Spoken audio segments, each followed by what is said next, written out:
Good morning students. तो आज pharmaceutics में जो हमारा नेक्स्ट डिस्कशन का टॉपिक होगा that will be the sterilization and aseptic techniques. Sterilization और एसेप्टिक टेक्निक्स का थोड़ा आपका ये लेंदी टॉपिक होगा, करीब करीब इसके 10 से 12 लेक्चर जाएंगे, लेकिन इंटरेस्टिंग टॉपिक है।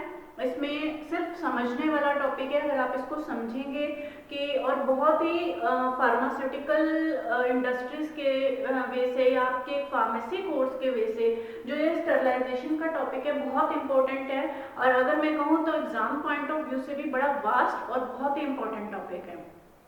तो जो ये सबसे पहले स्टरलाइजेशन है कि आज के जो इस टॉपिक में स्टरलाइजेशन में जो हम आने वाले लेक्चर्स में स्टडी करेंगे वो क्या स्टडी करेंगे कि स्टरलाइजेशन क्या है, what is the sterilization, definition of sterilization, sterilization की हमें क्यों जरूरत है, why we need the sterilization in case of pharmaceutical industries, What are the different terms which are related to the sterilization? कि sterilization से related और जो different terms use होती हैं जैसे bactericide, bacteriostate, disinfectant या उनके अंदर या sterilization को हम कैसे differentiate करेंगे and which factors must be considered to select the suitable sterilization process। कि जैसे हम आगे बहुत सारे स्टरलाइजेशन प्रोसेसेस पढ़ेंगे जिसके अंदर हमारी हीट मेथड्स भी होंगे, बहुत सारे मॉइस्ट हीट स्टरलाइजेशन के मेथड्स भी होंगे, बहुत सारी एसेप्टिक टेक्निक्स भी होंगी, फिल्ट्रेशन के थ्रू भी टेक्निक्स होंगी, रेडिएशन के थ्रू भी टेक्निक्स होंगी,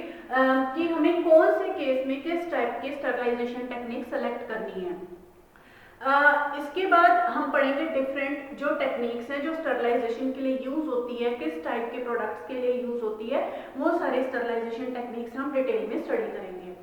आप इस टॉपिक को अगर जब भी मैंने आपको पीछे एक लेक्चर में भी बोला था कि अगर कोई भी क्लास मेरी अगर आप कोई भी वीडियो देख रहे हैं तो आप हमेशा कॉपी पेन लेकर साथ में बैठिए, उसके बीच में जो जो भी टर्म्स मैं आपको लिखवाती हूँ आप जस्ट वो टर्म्स नोट कीजिए, उनके कुछ एक पर्टिकुलर पॉइंट्स नोट कीजिए, और उसके बाद आप अपनी कोई भी बुक जो आप रेफर कर रहे हो डिप्लोमा लेवल के, डिग्री लेवल के, अगर आप वो पढ़ेंगे तो आपको ये टॉपिक बड़े अच्छे से समझ में आ जाएगा।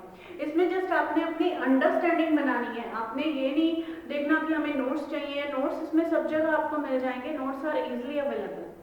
तो स्टार्ट करते हैं इसमें। First, what is the sterilization, कि स्टरलाइजेशन क्या है। Sterilization is a process, sterilization is a process to destroy viable form, to destroy viable form of microorganisms, viable forms of microorganisms। अब स्टरलाइजेशन की जो डेफिनेशन है, स्टेराइल जो एक word है, स्टेराइल, स्टेराइल वर्ड अपने आप में एक कंप्लीट टर्म है। कंप्लीट टर्म का क्या मतलब है, मैंने यहां लिखा है देखो कि sterilization is a process to destroy viable form of the micro organism. Viable का मतलब है कि जो माइक्रो ऑर्गेनिजम्स की जिंदा लिविंग फॉर्म है, वायबल मतलब which is the living form of micro organism, उसको किल करना, that is called as the sterilization. To kill the viable form of any type of microorganism। Microorganism कोई भी हो सकते हैं, माइक्रोऑर्गेनिज्म बैक्टीरिया भी हो सकता है, माइक्रोऑर्गेनिज्म वायरस भी हो सकता है, कोई पैथोजन भी हो सकता है, कोई भी। हाँ, कुछ एक जो स्टरलाइजेशन की प्रोसेसेस हैं उनके अंदर इवन जो रेजिस्टेंट स्पोर्स होते हैं, resistant spores, they can also be killed, resistant spores can also be killed, that process is called as the, these processes are called as the sterilization। अब जैसे मैंने बोला कि आपको कि स्टरलाइजेशन है, ये स्टेराइल है, अगर हम कहीं भी फार्मेसी के अंदर या कहीं भी किसी पर्टिकुलर मटेरियल के अंदर वर्ड यूज करते हैं it is the sterile. Sterile का क्या मीनिंग है कि स्टेराइल अपने आप में एक इंटैक्ट टर्म है। स्टेराइल मतलब it is free from the any type of viable microorganism, any type of pathogen, किसी भी पैथोजन से या वायबल माइक्रोऑर्गेनिज्म से वो फ्री है, उसके अंदर किसी भी तरह का कोई माइक्रोऑर्गेनिज्म नहीं होगा। या तो स्टेराइल टर्म होगी या नॉन स्टेराइल, कि या तो वो स्टेराइल है या वो नॉन स्टेराइल है। पार्शियल स्टरलाइजेशन ऐसे कोई टर्म नहीं है कि कुछ स्टेराइल हो गया या कुछ मेटल स्टेराइल नहीं हुआ, कंप्लीटली स्टेराइल और non sterile. So sterilisation is a complete term. अब स्टेरलाइजेशन से रिलेटेड बहुत सारे कंफ्यूजन है, जैसे कुछ एक टर्म्स हैं हम यूज करते हैं, बैक्टीरियासाइड, सपोज बैक्टीरियासाइड, फंगिसाइड। बैक्टीरियासाइड से रिलेटेड ही एक टर्म है दैट इज बैक्टीरियोस्टेट, बैक्टीरियोस्टेट। नेक्स्ट टर्म है जैसे फंगिसाइड, फंगिसाइड, फंगिस्टेट। इसी तरह से एक एंटीबायोटिक है, एंटीबायोटिक्स भी हम यूज करते हैं, एक टर्म है। सबसे पहले तो मैं आपको इसमें एक चीज ये क्लियर कर देती हूँ कि जहां भी ये साइड टर्म आ जाए, साइड, साइड का क्या मीनिंग है? Cide means to kill, cide means to kill and stat, stat means to inactive, to inactivate.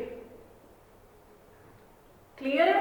फर्क समझ में आया कि स्टेराइल का मतलब है टू किल, साइड का मतलब, एंड स्टेट का मतलब टू इनएक्टिवेट। अब यहाँ बैक्टीरियासाइड है, बैक्टीरियासाइड वर्ड से क्लियर है कि बैक्टीरिया को किल करना, और बैक्टीरियोस्टेट है मतलब बैक्टीरिया को इनएक्टिवेट करना।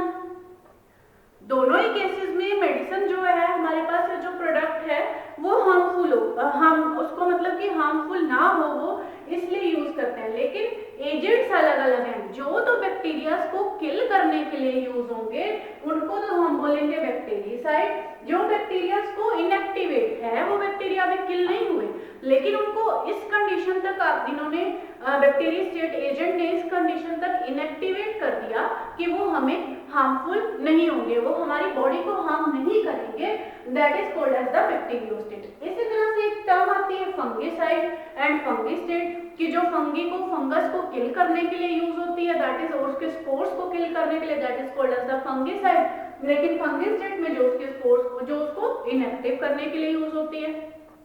इसी तरह से एंटीबायोटिक्स है, जैसे कई बार हमें कोई नॉर्मल थ्रोट इन्फेक्शन हो जाती है या वायरल हो जाता है तो हम एंटीबायोटिक्स हैं, जैसे आजकल जो हमारी एक पेंडेमिक है कोरोना वायरस, उसके लिए बहुत सी एंटीबायोटिक्स यूज होती हैं। तो उनका क्या मीनिंग है कि जाके जो हमारी बॉडी के अंदर वायरस एंटर कर चुका है या जो हमारी बॉडी के अंदर पैथोजन एंटर कर चुका है उसको इनएक्टिवेट करना। ये जो एंटीबॉडीज हैं ये क्या करती हैं, एंटीबायोटिक्स हैं, ये क्या करती हैं, ये कुछ मैकेनिज्म ऑफ एक्शन इनका ऐसा होता है कि ये वायरस को या जो भी पैथोजन हमारी बॉडी के अंदर एंटर किया है तो उसको इनएक्टिवेट कर देती है ताकि वो हमारी बॉडी को हार्म ना कर सके। तो ये कुछ टर्म्स हैं, लेकिन हम इन टर्म्स को, जैसे बैक्टीरियासाइडल एजेंट है, ये बैक्टीरियोस्टेटिक एजेंट है, हम इन टर्म्स को स्टरलाइजेशन से कंफ्यूज नहीं कर सकते। हम ये नहीं कह सकते कि हमने इसको स्टरलाइजेशन के लिए यूज किया, नहीं। स्टरलाइजेशन में क्या होता है, it is completely destroy of viable form of microorganism. Clear है? नेक्स्ट जो टर्म है that is the disinfectant.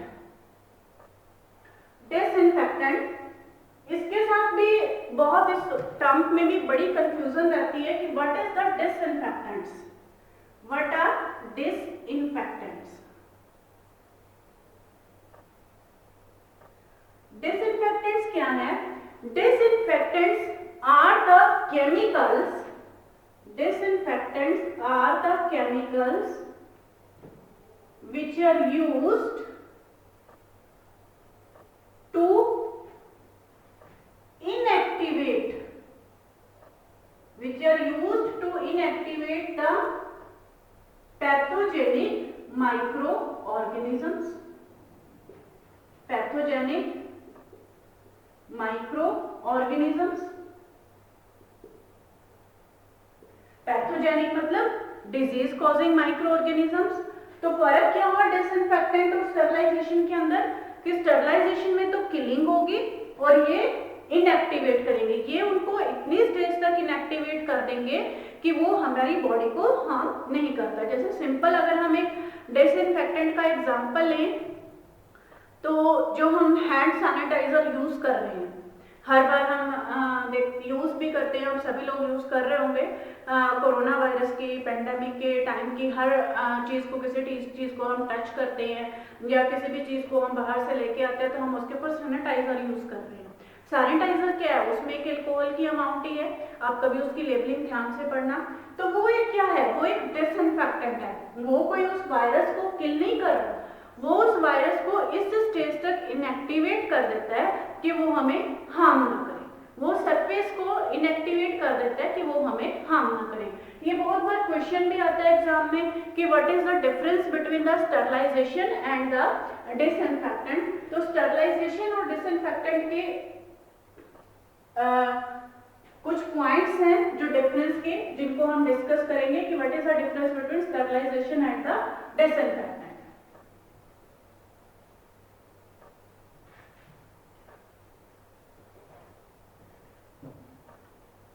This is the sterilizing agent or sterilization और यहां है आपके पास डिसइंफेक्टेंट।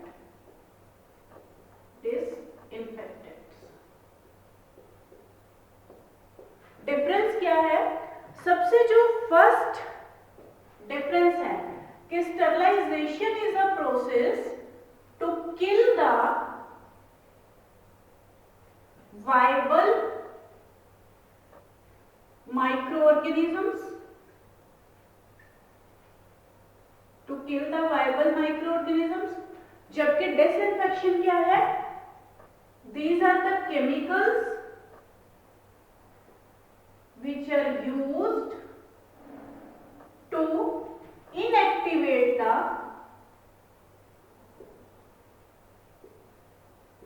microorganisms, माइक्रोऑर्गेनिजम्स को इनएक्टिवेट करने के लिए यूज हो रहा है। सेकेंड डिफरेंस क्या है मेन इसके अंदर? Second one is sterilization, they can also kill और ऑल्सो डिस्ट्रॉय रेजिस्टेंट स्पोर्स। कुछ एक स्टरलाइजेशन की प्रोसेस ऐसी होती है जो रेजिस्टेंट स्पोर्स को भी डिस्ट्रॉय कर सकते हैं, but they can't destroy resistant spores।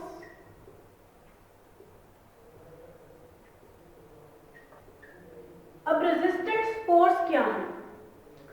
Resistant spores क्या है? रेजिस्टेंट स्पोर्स क्या है?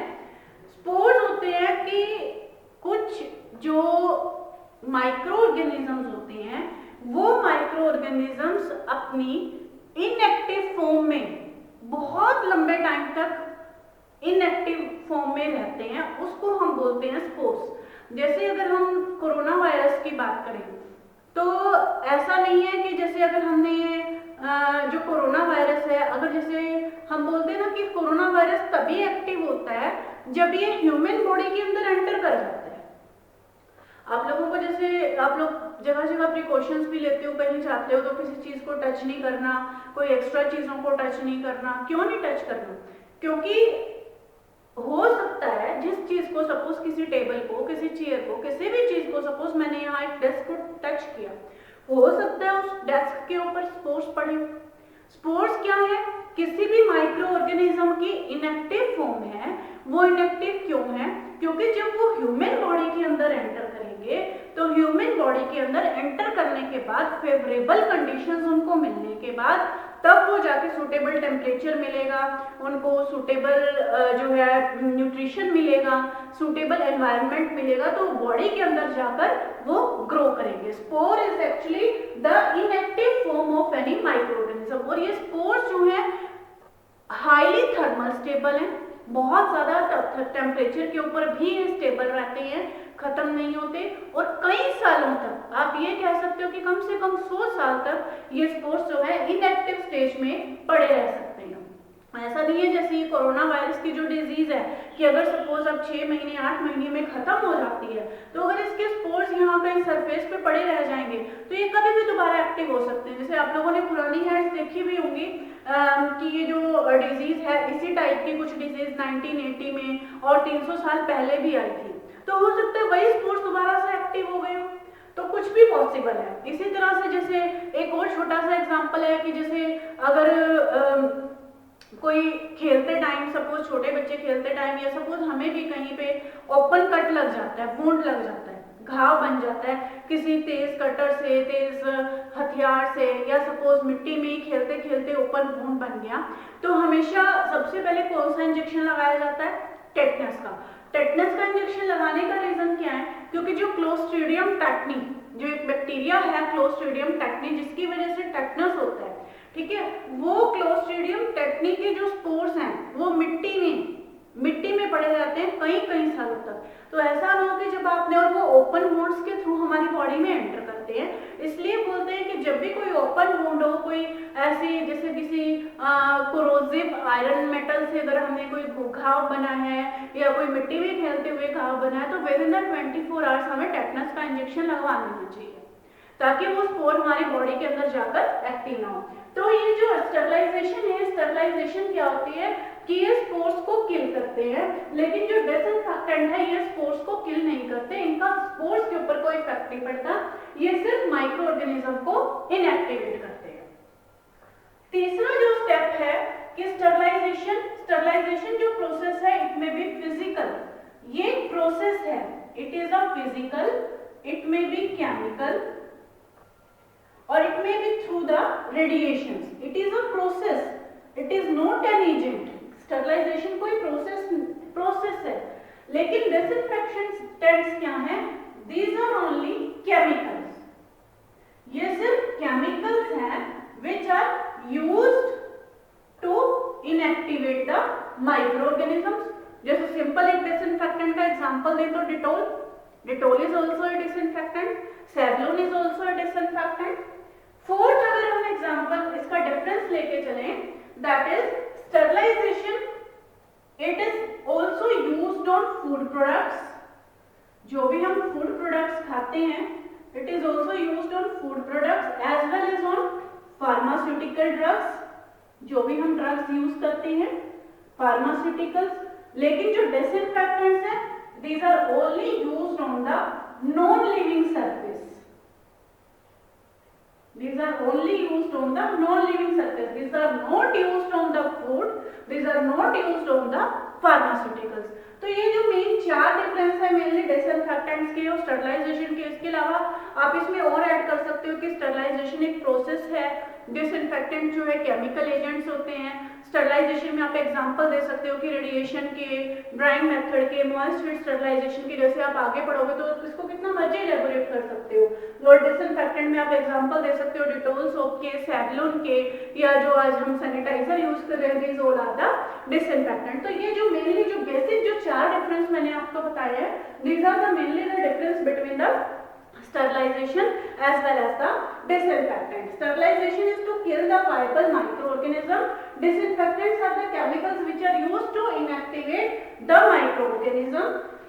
Sterilization is used to kill and destroy the resistant spores, whereas the disinfectant they can't destroy the resistant spores। Sterilization is a process by physical, chemical or radiation method, whereas disinfectant is a process in which the chemical, it is not a process, in this only the chemical agents are used to inactivate the microorganism। They can be used on the food products as well as the pharmaceutical products, but they are not only used on the non living surface। तो ये था हमारा main basic difference between the sterilization and the disinfectants.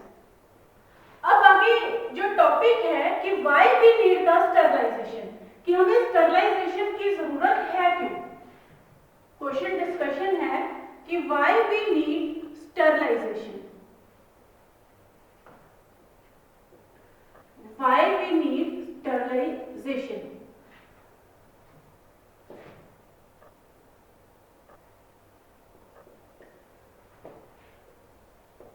इसके छोटे से discussion हम यही, जैसे अब मैंने आपको बताया कि स्टरलाइजेशन है क्या, तो इस टॉपिक से काफी कुछ तो आपको ये क्लियर ही हो गया होगा कि हमें स्टरलाइजेशन की जरूरत क्यों है। सबसे पहली चीज कि जितने भी हम फार्मास्यूटिकल प्रिपरेशंस बनाते हैं, फार्मास्यूटिकल प्रिपरेशंस में जो एक कुछ प्रिपरेशंस ऐसी होती हैं जो डायरेक्टली जैसे हमारी बॉडी में ब्लड में एंटर करती हैं, for example injections, IV injections हो गए, या बहुत सारे जैसे इंजेक्शन जैसे इंट्रामस्कुलर इंजेक्शंस अगर हम ले रहे हैं, या बहुत सारी ऐसी ड्रग्स हैं जो नेजल ट्रैक के थ्रू हम ले रहे हैं, या हम आईज के अंदर जो आई प्रिपरेशंस हैं वो हम एंटर कर रहे हैं, जो हमारी बॉडी में एंटर करती हैं, जो हमारी बॉडी के अंदर जाकर हमारे जो सॉफ्ट ऑर्गन्स हैं वहाँ जाकर जहाँ पे माइक्रो ऑर्गेनिजम्स के अटैक करने के चांसेस भी ज़्यादा हैं, तो उस केस में हम यही अवॉइड करेंगे, यही कंडीशन होगी हमारी जो भी हम पेरेंटल प्रिपरेशंस हैं या इंटरनल नेजल प्रिपरेशंस हैं या आई प्रिपरेशंस हैं या और भी बहुत सारी प्रिपरेशंस हैं कि they must be the sterile. उनके स्टेराइल होने का रीजन आपको समझ में आ गया कि स्टेराइल किसका मतलब कि उनमें किसी भी टाइप का कोई माइक्रो ऑर्गेनिज्म ना हो ताकि वो हमारी बॉडी को जाके हार्म ना करे। दूसरी चीज है कि फिर हम क्वेश्चन ये रेज होता है कि जो ऑरल प्रिपरेशंस हैं, सभी ऑरल प्रिपरेशन स्टरलाइज नहीं होती। वाई?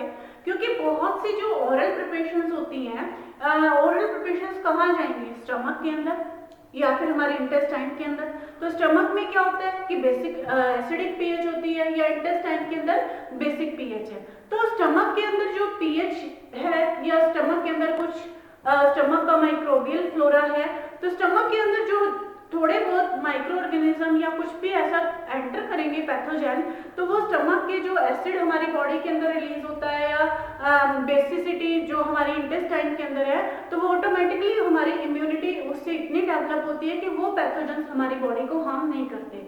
लेकिन जहाँ जरूरत है, जैसे सपोज एंटीबायोटिक्स, हम बच्चों के केस में जो एंटीबायोटिक्स यूज कर रहे हैं या सिप्रोफ्लॉक्स वगैरह या जो भी एंटीबायोटिक्स यूज करते हैं, तो they should be the sterilize. तो इसलिए हमें बहुत से फार्मास्यूटिकल प्रोडक्ट्स के केस में भी स्टरलाइजेशन की प्रोसेस की जरूरत है। बहुत से फूड प्रोडक्ट्स हैं, बहुत से क्या है फूड प्रोडक्ट्स तो ऑलमोस्ट सभी स्टरलाइज होते हैं, क्योंकि जो फूड प्रोडक्ट्स हम खाएंगे तो ऑब्वियसली अगर फूड प्रोडक्ट्स के थ्रू हमारी बॉडी में कोई पैथोजन, कोई माइक्रो ऑर्गेनिज्म एंटर करेगा तो वो हमें हार्म करेगा। तो ये था हमारा जो जनरल सा डिस्कशन का टॉपिक था, आज का जो फर्स्ट लेक्चर था, जिसमें हमने डिस्कस किया कि स्टरलाइजेशन क्या है, स्टरलाइजेशन से डिफरेंट जो बेसिक टर्म्स हैं उनमें क्या डिफरेंस है, डिसइंफेक्टेंट से क्या डिफरेंस है या स्टरलाइजेशन की हमें क्यों जरूरत है। जो नेक्स्ट टॉपिक है उसमें हम डिस्कस करेंगे कि कौन कौन से फैक्टर्स हैं जो स्टरलाइजेशन प्रोसेस की सिलेक्शन में हेल्प करते हैं, या कौन कौन से डिफरेंट टाइप की स्टरलाइजेशन प्रोसेस है जो हम नेक्स्ट टॉपिक के अंदर डिस्कस करेंगे।